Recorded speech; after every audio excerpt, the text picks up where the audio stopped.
Hey there, comic book fans. It's Rusty again with Collector Auctions, and here I am in the car again, headed to Third Eye Comics in Annapolis, Maryland for another new comic book day.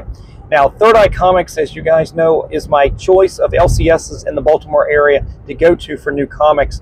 They buy so many comics that they actually get so many different variants, and buying so many books, they get a lot of different ratios as well. So it's just about the choices that you can have when you go to this LCS as opposed to some of the other LCSs in the area. And that's not the poo-poo on anybody else in this area. They all have their strengths and they all have their weaknesses. But new comic books is what Third Eye is all about. So many choices. So we're headed down like we normally do. We're going to go down. There's a few books I want to pick up, mostly the ones that I failed to pre-order 2 or 3 months ago. They just weren't on the radar back then. In fact, I missed pre-ordering the new DC All-In Special. I forgot to get that. I don't know why. Usually I was pretty good on some of the books like that. The big new initiative with Scott Snyder helming the new Absolute Universe. I thought I was pretty good, and it turns out I didn't pre-order that. And there's a couple other things that were more like variant covers that I wanted to pick up. A lot of times when you do a pre-order, some of the art isn't available. So you may know the artist's name doing a variant, but they don't have the picture of the new artwork. So that's why a lot of times I don't pre-order a lot of the variants. So we're going to go down. We're going to pick up some new comics. We'll do some filming inside the store where I show you some of the new comics like I normally do. We'll come back home. We'll do a little show and tell, and that'll be it. So stay tuned, and I'll be right back.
All right, everybody, I just finished up at Third Eye Comics. I hope you enjoyed some of that footage of some of the new comic books that came out this week. I'm going to go home now. I'm going to bag and board all the books that I picked up, and then we'll do a little show and tell. So stay tuned, and I'll be right back. One eternity later. All right, everybody, I made it back home, bagged and boarded all the new comics. So let's just get in what I picked up at Third Eye Comics. So the big book this week for me was the new DC All-In Special. And honestly, I don't know why I didn't pre-order this, because I've got all the Absolute issues coming out, the number ones that will be coming out shortly. Batman, Superman, Wonder Woman. I've got those pre-ordered. Normally I'm pretty good about this, but I failed to pre-order the special. So this for me was the big book of the week.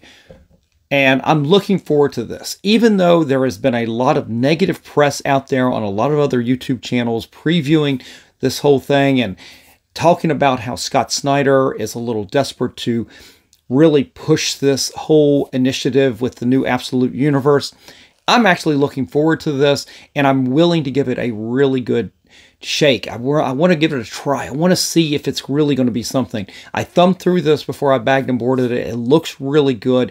I'm hoping it is. I don't know. I feel good about this. So, and that's the first time in a while that I've actually been able to say that about DC Comics. So we're going to check this out. I will sit down and read this and get ready for those new Absolute issues coming out. And I'm also excited at Third Eye.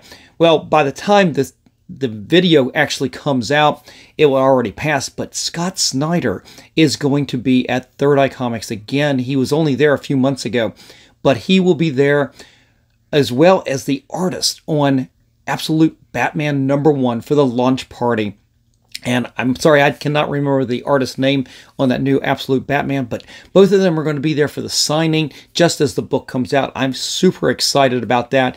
Not only for that new issue, getting it signed, but also getting some of the older Scott Snyder books that I still had left over from the last signing signed as well. I still have some of those Court of Owl books that I want to get signed. I've got some other really great Scott Snyder books as well, so I'm looking forward to getting those signed, as well as the new Absolute Batman. You guys will have to stay tuned for that video. Unfortunately, the video is going to come out well after the signing, so I'm not going to be obviously I'm not promoting the signing ahead of time, obviously, but I hope you guys get something out of it, and we'll give Third Eye Comics a follow on their Facebook page and check out their website. You can check out their schedule because they have tons of signers that come in throughout the year. But I'm getting a little off topic on this. So I picked this up, but I also, I wasn't going to do it, but I went ahead and picked up the foil variant as well. And this is a wraparound cover right here. On the back is actually this cover right there of the Absolute Universe versions of our Trinity. It's a little hard to see. Let me see if I can turn it. Oh, there. You can see it a little bit better right there. So I went ahead and picked that up. And again, I can't wait to really sit down and read this. Now, as you guys know, I am part of the Wednesday Warrior Elite Club at Third Eye Comics. It's an elite club of only 300 people. And one of those benefits to this is that every week when new comics come out, there are several books that Third Eye designates as the Third Eye Certified Cool Books.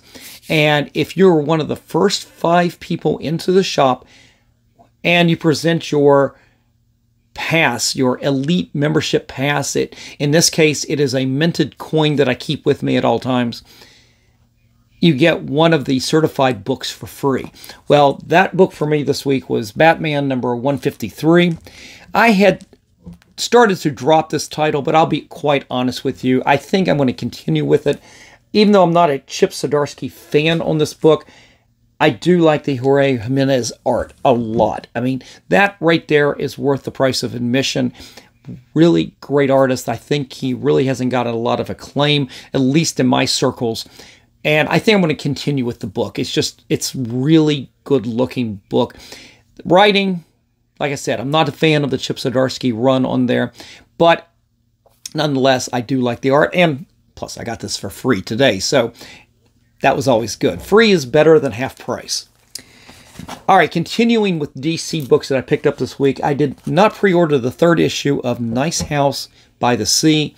This is James Tynion's follow-up to Nice House on the Lake, and honestly, what I'm going to do is I'm going to end up buying these books. I'm not going to end up reading these probably until I collect the whole, I think it's going to be 12 issues, just like the original Nice House by the Lake. I will wait till the end and read those. that kind of logic. I probably should have just waited till a trade paperback comes out, but I'm addicted to new comics every week and every month, so went ahead and picked this up. James Tynion, I'm a big fan of his. He had just been at Third Eye as well, and I had got him to sign the first issue of the new series right here. All right, I guess it was really a DC week, because the only other two comics that I picked up for this week were cover buys, books I don't normally get, but when it's a absolute drop-dead gorgeous Jenny Frison cover, no matter what the book, I have to pick it up. This right here, Poison Ivy. What issue is this anyway? I have no idea, because I don't care. It's a Jenny Frison cover, and it is smoking hot. I had to get that. And while I was looking at the covers, now this was not on my radar at all. The Jenny Frison was, because I did a little research before I came in this morning to the shop. And when I see a Jenny Frison book like this, man, I'm going to get that. When it's this good. Can't say I always get Jenny Frison covers, but when it's a hot cover like that, definitely. But I picked up this variant as well, and you'll have to forgive me. I do not know the artist on this, but I didn't care either, because this is a really gorgeous piece of artwork, and I wanted to go ahead and get that. It really, sometimes the art, without any preparation at all, will just jump out at you, and this one is one of those. And what I'll do is I will look up the artist name and I will put it across the screen. It will go probably left to right, and you guys will see that information there. Again, give me some time to edit and I'll put that up there. But those were all the new comic books I picked up this week. There were some really good books that came out, but I did a really fantastic job of pre-ordering with my subscription service, M&M Comics, and most of the books this week I had already pre-ordered. The new Hyde Street book from the Ghost Machine creators, Jeff Johns and the guys at, like I said, at Ghost Machine, it was out. It was a big book. You saw it in some of the previews or the footage that I filmed, and I really want to read that book, but I had already pre-ordered that, so I'm going to wait for my M&M order to come in to actually read that book. And that was the same for a lot of books this week. In fact, there was a really big list of things. I listed don't buy, don't buy, don't buy, or I had ordered. So when you pre-order like that, you actually save a lot of money off a cover price. Sometimes up to 30, but it's usually 35%, up to maybe 50 to 55% off the cover price. So you can save a lot of money with that really early pre-order. And in this case, I've saved a lot of money with the new books that I had done that way. But these were some of the ones that had slipped through, or in this case right here, a variant that was on my radar before, but it jumped out at me at the stands. Doesn't happen often, but this one did. But that leaves me with one other thing that I did pick up this week, and it wasn't on my pre-order list 3 months ago. In fact, there's so many books to go through when you're pre-ordering, and I do really pretty good with them, obviously Marvel and DC, and then I work my way down through Image, Dark Horse, Boom, some of the others, Titan, some of the other publishers. I do really good, but what for me, it falls off on this pre-order is things like magazines. And sometimes I fail to really, because I don't buy a lot of magazines, I don't see them. So it wasn't on my radar. But before I went into Third Eye this morning, I did a research to see what was coming out. And one of the things that was coming out was a magazine. It is the Comic Book Creator magazine. And I've seen these magazines before. They spotlight old artists, and sometimes it's somebody I'm really interested in, sometimes it's not. Most of the time, I can live without it. But in this case, I had to pick this magazine up, and I did not think that Third Eye was going to have it. Sometimes they have some magazines there, but not a lot sometimes, because I don't think a lot of people buy them. In some cases, and in this case, they only had one copy of this magazine. Unless it was a pre-order and they'd already pulled it, but they only had one on the stands, and I know that because I was the very first person to walk in the door on New Comic Book Day. But let me just show you the magazine, and I'll explain why I had to have this. This right here is featuring Tom Palmer, who is absolutely one of my favorite inkers and artists of all time. I've had the pleasure of meeting Tom Palmer in the past. I got a ton of Tom Palmer Avengers pages and some other pages he's worked on. When the first time I ever got to meet him, I took every piece of artwork that I had. It must have been 30 to 40 pages of artwork. And he signed every one of them. And we got to talking about his use of Zipatone and just working in the field. And honestly, it was the greatest honor I've had probably in 30 years of collecting comics. He's one of those people as a designer who, honestly, when I went to college, I was more of an inspiring artist. And Tom Palmer is one of those artists that just absolutely I gravitated towards, although my style was never going to match what he did. As the cover says, it was peerless. And I couldn't have matched that, but I did like his techniques. I loved his use of Zipatone. And it was fun talking about that because I told him, I said, I went back to one of my old art stores back in college that years later, I mean, 25 years later, they still had files set up with Letraset lettering and the Letraset, I guess maybe it's Pantone. I can't remember who put out the Zipatone. The Zipatone patterns that you could still buy. And I was amazed that they still had some of this stuff because even, like I said, this was probably 15 years ago now. It was 20 years past when those things were even being used. And I remember talking in the store to a young art student who had stopped by. I was still shopping and I noticed a young girl came over and she was just looking at this little cardboard filing cabinet with all these Letraset and Zipatone sheets. And she's just looking at it and you could tell the puzzled look on her face. And so I went over and I talked to her about it and what it was used for. And I got to share that with Tom Palmer many years ago at this point. But as I said, I'm a huge Tom Palmer fan. Let me show you this cover right here. Let me see if I can. I've literally got this setting right here. This was one of his big paintings he did. Look at this right here. This is a print of that painting. You've got Captain America taking on the Masters of Evil. You've got the Absorbing Man in there. You've got Goliath, Zemo. Who else you got here? What was his name? Metallo? I think that's right. I could be wrong on that. But what a great piece of artwork. And when I saw this cover come up on the previews this morning when I was double checking everything, I knew I had to get this. And I cannot wait to sit down and read this. This right there is the buy of the week for me. Hope you guys will go out there and pick this up too and let me know in the comment section what you think of Tom Palmer, as well as all the new comic books I picked up this week. I can't wait to hear from you. And guys, if you enjoy this kind of content, definitely hit the like, slap the subscribe, and click on that notification bell so you don't miss out on any of the shows that I put out each and every week, Monday, Wednesdays, and Fridays at 3 p.m. All right, guys, I'm out of here. I'm going to go read this. You take care and have a great day. And remember, every comic has a story.